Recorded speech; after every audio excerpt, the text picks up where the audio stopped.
Hello everyone, welcome to Full Course Online. In this video, I will show you how to remove a blank page in Microsoft Word. This is a very common problem, especially when working with reports, assignments, or office documents. Let's start. First, open a practice document.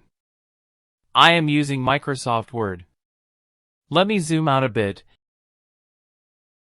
As you can see, this document has 5 pages with a blank page in the middle.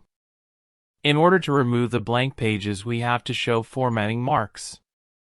For that, go to the Home tab. Click on the paragraph symbol, which looks like this small Q. Or press Ctrl plus Shift plus 8 on your keyboard.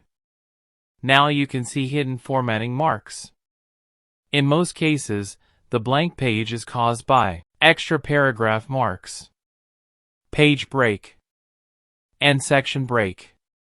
If you see multiple paragraph symbols on the blank page, simply select them and press Delete. If you see page break, click before it and press Delete. If you see section break, place your cursor just before it and press Delete carefully. Now the blank page is removed. The document is contracted to only one page. Finally, turn off formatting marks by clicking the paragraph symbol again. That's it. Your blank page is removed successfully. If you like this video, please subscribe to the channel.